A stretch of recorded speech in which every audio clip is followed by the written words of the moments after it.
dia, turma! Novamente matemática comigo, professor Tiago Araújo. Hoje nós vamos falar do conteúdo Teoria de Conjuntos, voltado aí para a turminha do primeiro ano do ensino médio. Então, começando essa caminhada dentro dos conteúdos do primeiro ano do ensino médio, que vai falar sobre funções, antes de falar de funções, a gente precisa falar de conjuntos. Porque mais na frente você vai entender que uma função é uma relação entre dois conjuntos. Então, se eu quero explicar essa relação, eu preciso explicar quem está envolvido nessa relação. Então, nessa aula de hoje, nós vamos falar primeiro sobre noção de conjunto, conjuntos numéricos, operações entre conjuntos, números de elementos da união de dois conjuntos e, como sempre, no final nós vamos fazer aquela resolução de exercício para você praticar tudo aquilo que você aprendeu hoje comigo aqui nessa aula maravilhosa. Então, olha só, começando com noção de conjunto. Primeiro, o que é um conjunto? Ora, sempre que eu penso na palavra conjunto, eu lembro lá do conjunto de jantar da minha mãe. O conjunto de jantar é formado por peças que têm uma finalidade, que é, no caso, jantar, ou pode ser utilizado para almoçar. São peças diferentes com uma mesma finalidade. Ou seja, você tem elementos que têm uma característica, pelo menos, em comum. Então, vamos lá para a definição de conjunto. O conceito de conjunto é uma coleção de objetos, pessoas, animais ou coisas e são representadas por letras maiúsculas. Então, olha só, um conjunto é uma coleção, só que não é uma coleção qualquer, é uma coleção que possui uma regra, uma característica em comum entre esses elementos. E a forma de representar um conjunto é utilizando as letras do nosso alfabeto, só que maiúscula, A, B, letra maiúscula. Por exemplo, o conjunto dos alunos de uma sala. Imagina a sua sala de aula. Você e os seus colegas formam um conjunto, que é o conjunto dos alunos da sua sala. Cada aluno é um elemento desse conjunto chamado sala de aula. Conjunto dos meses do ano. Observa que durante o ano você tem 12 meses. Janeiro, fevereiro, março. Cada mês é um elemento desse conjunto que possui uma característica que é ser mês do ano. No exemplo C, conjunto dos números pares. Quem são esses números? 0, 2, 4, 6 e assim sucessivamente. Então, qualquer elemento que tenha essa característica de ser par faz parte desse conjunto. E uma observação super importante fala o seguinte: os objetos que formam um conjunto são denominados elementos e são representados por letras minúsculas. Então, logo para diferenciar, sempre que eu falar de conjunto, eu vou utilizar letra maiúscula. E sempre que eu falar de elementos, eu vou utilizar letra minúscula. Então, todo conjunto é formado por elementos. Cada componente, cada coisa, cada pessoa, cada objeto que faz parte de um grupo, conjunto, é chamado de elemento. Relação de pertinência. É uma palavra meio estranha, meio esquisita, não é do cotidiano, pertinência, mas essa palavra está ligado ao fato de um elemento pertencer ou não pertencer a um conjunto. Então vamos lá. Ó. Um elemento, ele pode pertencer e quando ele pertencer, nós vamos utilizar esse símbolo que parece com um E. E quando não pertencer, nós vamos utilizar este outro símbolo que parece com o E cortado a um conjunto. Então entenda bem, em matemática, normalmente, quando você quer negar um símbolo, você corta. Então esse E pertence, o E cortado não pertence. Então essa vai ser a simbologia que nós vamos utilizar para relacionar elemento e conjunto. Então entenda bem, quando eu quero relacionar elemento e conjunto, eu utilizo pertence e não pertence. Primeiro exemplo, conjunto dos números pares. Quem são eles? 0, 2, 4, 6, 8, 10 e assim sucessivamente. Observa o seguinte, se você pegar o número 2, ele é um elemento que está no conjunto A. Logo, eu falo que 2 pertence a A. Lembra que o símbolo é parecido com o é pertence. E como é que eu leio? Eu leio 2 pertence a A. Agora, se você pegar o número 5, o 5 é um número ímpar. Se ele é um número ímpar, ele não possui a característica de ser par. Logo, ele não pertence a esse conjunto. E o símbolo que eu utilizo é a letra, o Ezinho, cortado. E aí eu leio, 5 não pertence ao conjunto A. Como representar um conjunto? A matemática, ela é cheia de simbologia, tem uma linguagem própria. Então, dentro da teoria de conjuntos, eu tenho também uma linguagem que eu preciso reconhecer quando eu estiver ali de frente e preciso também saber como escrever e como representar, no caso, o conjunto. Existem 3 formas diferentes. Quais são elas? Primeira forma, por extensão, ou seja, escrever por extenso. Escrever mesmo o nome de cada elemento. Elencar todos os elementos. Por exemplo, o conjunto dos dias da semana. Ora, se eu quero representar esse conjunto, eu vou colocar cada dia da semana escrevendo mesmo os nomes. E aí eu tenho, representando o conjunto letra A, maiúscula, porque é conjunto, uma igualdade e a gente vai abrir chaves. Entre as chaves, você vai colocar os elementos. Como é por extensão, você vai escrever segunda-feira, terça-feira, quarta-feira, quinta-feira, sexta, sábado e domingo. Você escreveu todos os elementos do conjunto. Um outro exemplo é o conjunto dos números ímpares. Agora pensa comigo. Aqui no conjunto dos números ímpares, eu estou chamando de conjunto B. B é igual, abre chaves, dentro das chaves vou colocar os elementos. 1, 3, 5, 7, 9, 11. E esses 3 pontinhos é a nossa querida reticências, que eu vou utilizar sempre que ainda tiver mais elementos. E aí é o seguinte, no exemplo A, você tinha 7 elementos. No exemplo B, você tem infinitos elementos. Então, você já começa a perceber que existem conjuntos com uma quantidade finita de elementos, eu consigo conferir, e uma quantidade infinita de elementos que eu não consigo conferir. Logo, esse tipo de conjunto, que tem uma quantidade finita de elementos, eu consigo conferir, eu chamo de conjunto finito.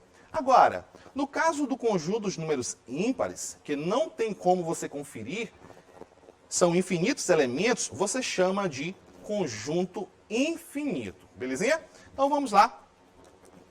Como representar o conjunto agora da segunda forma? Por compreensão. Olha só, ao invés de elencar cada elemento, eu vou te falar qual é a característica desses elementos. E aí você vai compreender quais são os elementos que fazem parte desse conjunto. Por isso o nome é por compreensão. Eu tenho um exemplo, o conjunto das vogais. Ora, você sabe que os elementos, né, são A, E, I, O, U. Só que eu não vou escrever os elementos, porque se eu escrevesse os elementos, seria por extensão. Aqui eu faço assim, o conjunto A é igual, abre chaves, sempre utilizando chaves, X. Esse X é um elemento qualquer desse conjunto. Tal que, aí tem que vir a característica desse elemento. X é uma vogal. Então, quando você olha esse conjunto e vê que esse X é uma vogal, você tem que saber imediatamente que esse conjunto é formado por todas as vogais. No outro exemplo, conjunto dos números naturais maiores que 3 e menores que 8. Então, observa que eu não quero todos os naturais. Eu quero apenas aqueles que são maiores que 3 e menores que 8. Como é que eu vou representar? Não vou escrever todos os elementos. E a gente coloca assim. B, maiúsculo, sempre conjunto, é igual, abre chaves, x é um elemento qualquer, tal que, quem é esse meu x? Esse x pertence ao conjunto dos números naturais. Esse n representa o conjunto dos números naturais. Só que não é só isso. Além disso, ele tem que ser maior que 3 e menor que 8. Então aqui está dizendo, está fazendo você compreender quais são os elementos que fazem parte desse conjunto. Que é o elemento 4, o 5, o 6 e o 7. Maiores que 3 e menores que 8. Da terceira forma é por diagrama de Venn. Ou também, como muitas pessoas chamam, por figura. Você vai utilizar uma figura para representar o conjunto. De que forma? Vamos lá. Ó. Imagina que você tem esse conjunto A, que está por extensão, formado pelos elementos 1, 2, 3 e 4. E eu vou utilizar uma figura para representar esse conjunto. Então está aqui, ó. Essa figura, que pode ser, em algumas vezes, oval ou arredondada, isso vai depender muito de qual autor ou de qual material você está utilizando. Essa figura representa o conjunto. Todos os pontos que estiverem dentro desta linha, eu vou chamar de elemento. Então eu tenho aqui 4 pontos, 1, 2, 3, 4, são os elementos desse conjunto A. Então, essa forma por diagrama é a mesma representação desse conjunto em chaves. Agora, o que acontece? Por exemplo, o 2 está dentro da figura. Logo, ele pertence ao conjunto A. Ponto interno. Só que eu posso ter um ponto externo. Por exemplo, se eu tiver esse número 7, o 7 está fora do diagrama, está fora desta figura. Ele é um ponto externo. Logo, ele não pertence ao conjunto A. Lembrando, pertence, é cortado, não pertence. Logo, eu tenho um ponto externo. Ponto interno, pertence. Ponto externo, não pertence, ok? Igualdade de conjuntos. Olha só, sempre que eu falo de igualdade, eu gosto de lembrar o seguinte. Duas coisas só são iguais quando tudo for igual. Nós temos mania de falar, é igualzinho, é mesminho, para dizer de coisas que são parecidas e não iguais. Se existir uma diferença, não é igual. Beleza? Então, quando eu tenho igualdade de conjuntos, eu preciso ter tudo igual. Então, vamos lá.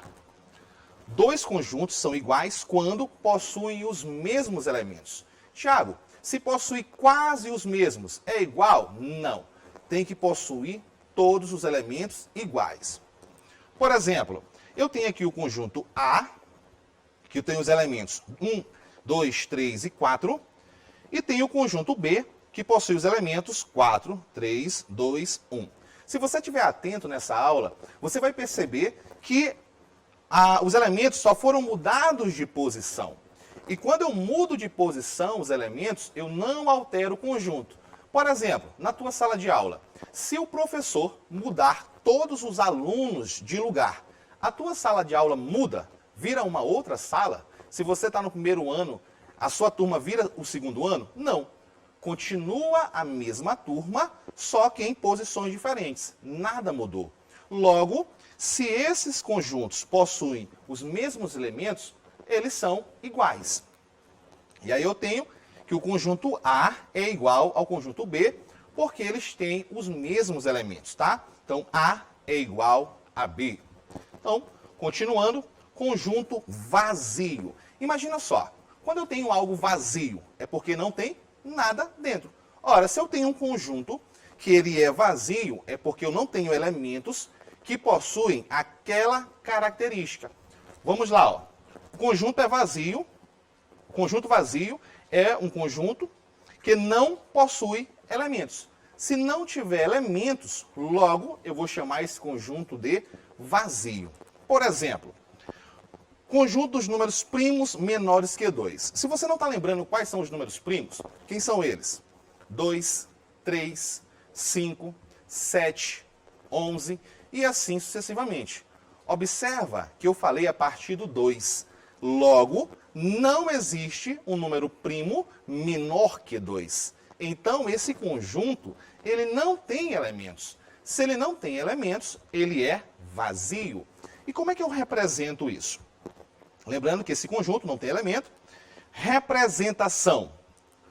Eu vou utilizar ou as chaves, sem nenhum elemento dentro das chaves, ou uma bola cortada.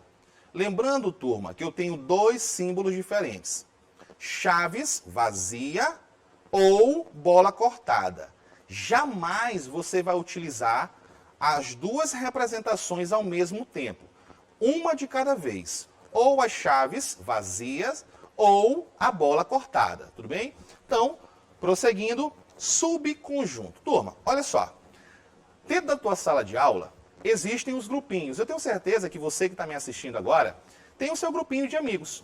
Ou seja, dentro da tua sala, que é um conjunto de alunos, tem conjuntos menores, grupinhos que vocês formam de amizade, que vocês têm mais intimidade.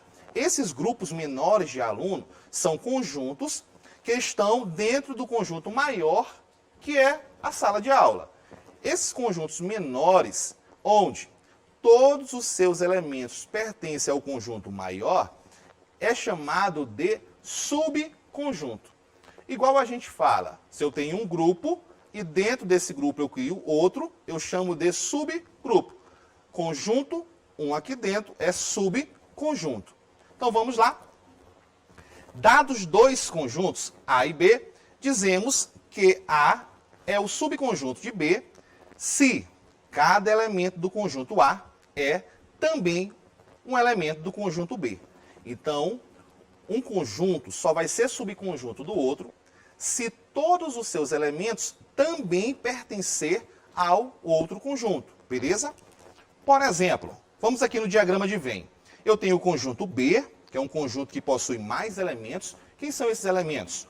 1, 2, 3, 4, 5. Todos os elementos que estão internos a esta figura são elementos de B. E observa que dentro dessa figura eu tenho um outro diagrama, que é o conjunto A, onde eu tenho apenas o elemento 2 e o elemento 4. Se você observar, todos os elementos de A, no caso 2 e 4, pertencem ao conjunto B. Logo, eu posso falar que A está contido em B, porque todos os seus elementos estão em B. Então, para representar o estar contido, a gente vai utilizar esse símbolo, que parece com um C, mas não é um C, você observa que ele é um pouco mais alongado, onde, quando eu tenho a boquinha desse sinal voltado para a direita, eu chamo de estar contido. Então, A está contido em B. Agora, se eu inverter o sentido desse sinal, o que vai acontecer? Por exemplo, agora eu inverti o sentido. A boquinha do sinal não está mais para o lado direito, está para o lado esquerdo. Se você observar, o conjunto B também mudou de posição. Por quê? Porque o conjunto A é que está contido em B. Se eu começo falando de B, o B contém o conjunto A. Dentro dele está o conjunto A. Então, esse símbolo é o símbolo de contém. B contém o A. Para você não ficar com dúvida, sempre que você falar do conjunto menor para o maior, né, lembrando que podem ser iguais, você utiliza o está contido. Sempre que você falar do maior para o menor, você fala que contém, beleza? Lembrando também que da mesma forma que eu cortei o pertence, se eu cortar o está contido, vai virar não está contido. Agora, se eu cortar o contém, vai virar não contém. Cortei, estou negando. Conjunto universo. Turma, olha só. Quando a gente fala de universo, a gente pensa logo em uma totalidade, aquilo que é maior, é o completo, o todo. Agora, é o conjunto ao qual pertencem os elementos de todos os conjuntos que fazem parte do nosso estudo. Então, dependendo do estudo que você esteja fazendo, todos os elementos que fazem parte desse estudo formam o conjunto universo. Por exemplo, se eu estiver estudando a geometria dentro da matemática, qual é o universo? O universo, ele é formado por todos os pontos do plano. Se eu estiver estudando a geometria plana, então se eu estiver estudando a geometria plana, o universo vai ser todos os pontos do plano. Lembrando que você pode ter conjuntos com apenas alguns pontos e não com a totalidade. O universo envolve todos os elementos. Então, passando agora para o segundo tópico, que é o tópico de conjuntos numéricos, começando pelo natural. Conjunto dos números naturais, representado pela letra N com um corte a mais no meio dessa letra, um corte que não é normal na letra N. Os números naturais, como o nome já fala, natural, foi criado para a necessidade natural do ser humano, que é contar. Então, a primeira necessidade foi de contar. E aí surgiram os números 0, 1, 2, 3, 4, 5, 6, 7 e assim sucessivamente. Só que esses números não foram suficientes para novas necessidades. Por exemplo, temperatura. Você sabe que a temperatura pode ser registrada abaixo de 0. E nos naturais eu não tenho um número menor que 0. Aí surge o conjunto dos números inteiros, representado pela letra Z com um traço a mais semelhante aos naturais. E quem são esses elementos? Todos os negativos representam números que são menores que 0, então eu tenho menos 1, menos 2, menos 3, menos 4 e assim sucessivamente. Eu tenho também os positivos, 1, 2, 3 e sucessivamente. Observa aqui do 0 para lá, eu tenho os naturais. Pensa comigo, dentro do conjunto dos números inteiros estão todos os elementos do conjunto dos números naturais. Logo, eu posso falar que o conjunto dos números naturais é um subconjunto dos inteiros. Lembra da definição que a gente acabou de falar? Outro conjunto é o conjunto dos números racionais. Turma, imagina bem, por exemplo, se nós tivéssemos apenas números inteiros, como é que nós trabalharíamos com dinheiro? Por exemplo, você pode comprar algo que é R$ 2,70, onde eu represento por 2,70. 2,70 não é um número inteiro, é um número decimal, representa a parte. E aí eu tenho uma nova necessidade, representar números que representam partes. E aí vai entrar as frações, os números decimais finitos e infinitos, no caso as dízimas periódicas, e o conjunto vai aumentar muito, eu vou ter muito mais elementos.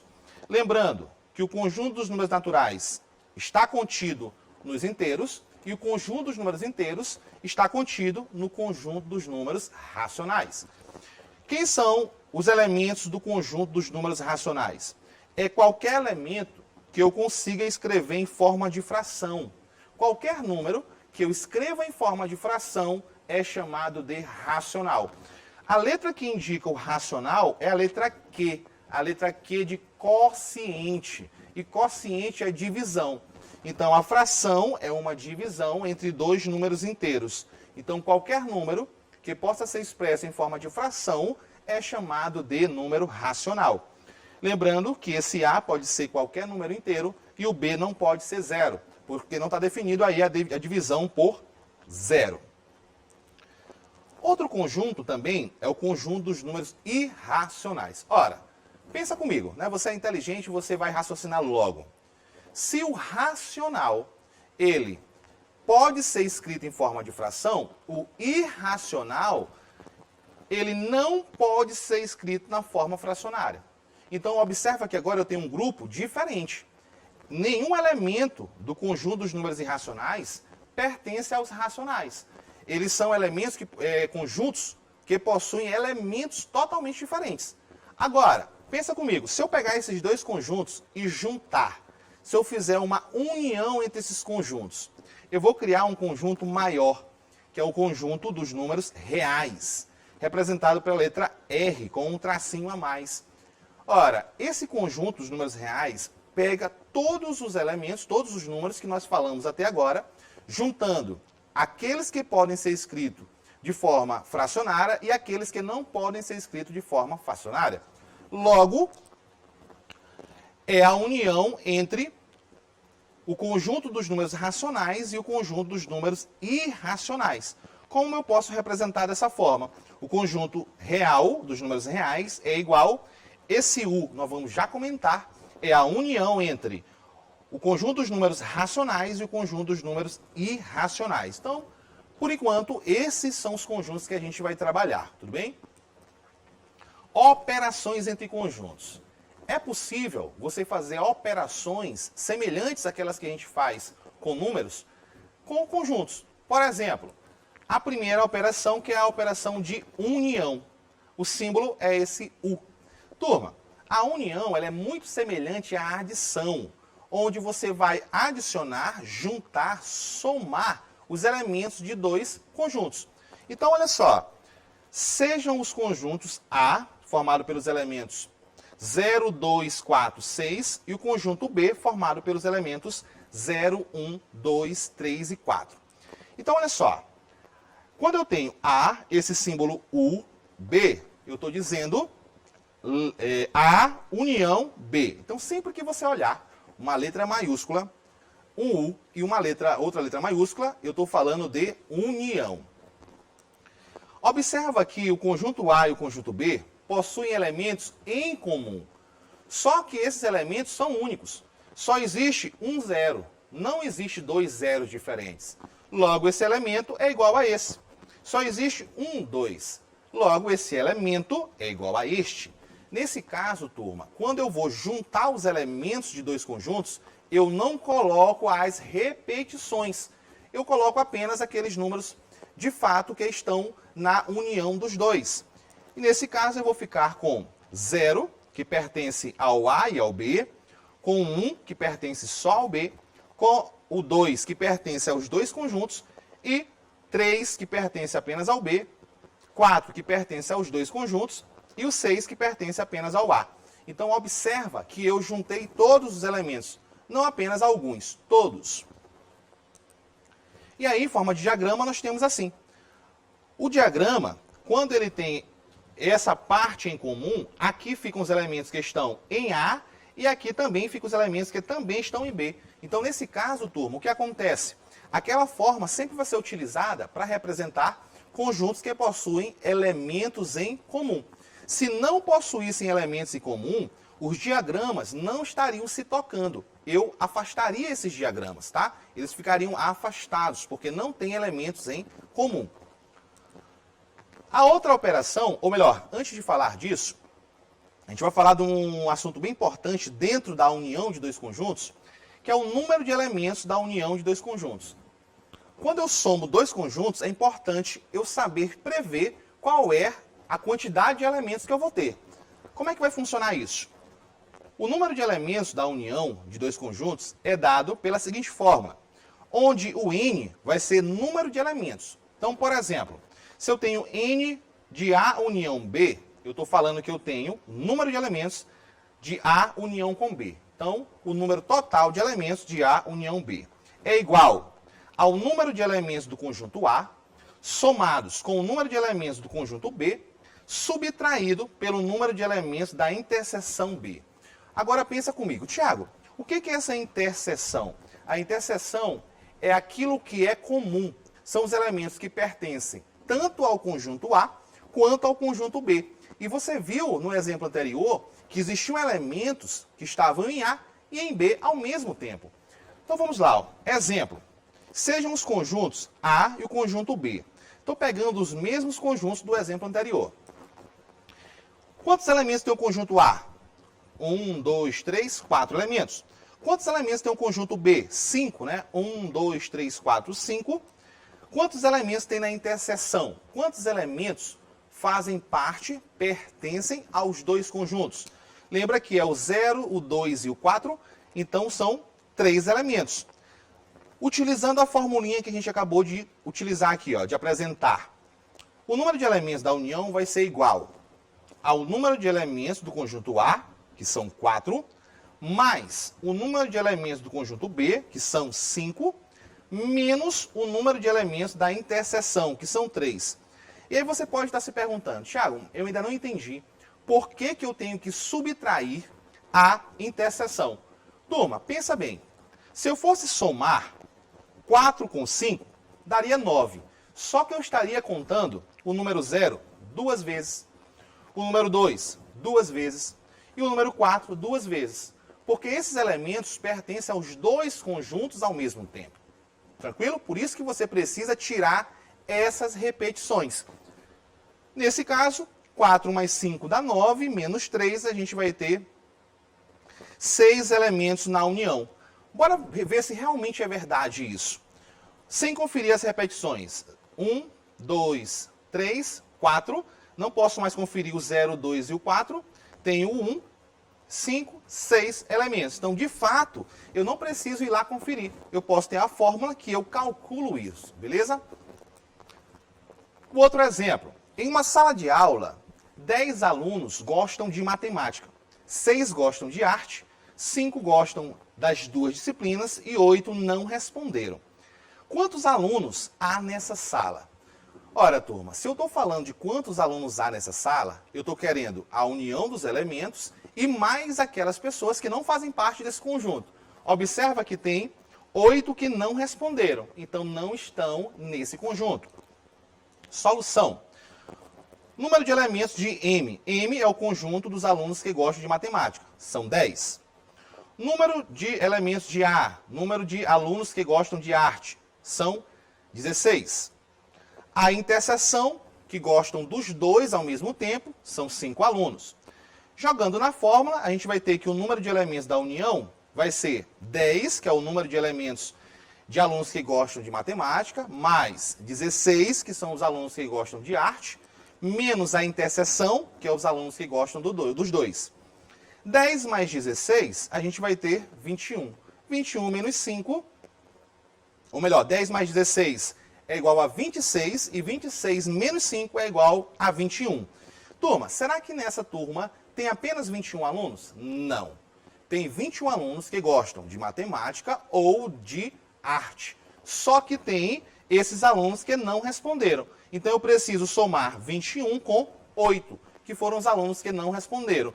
E aí eu tenho, no caso, 29 alunos nessa turma, tranquilo? Então cuidado com essas pegadinhas aqui que as questões colocam, às vezes, para a gente.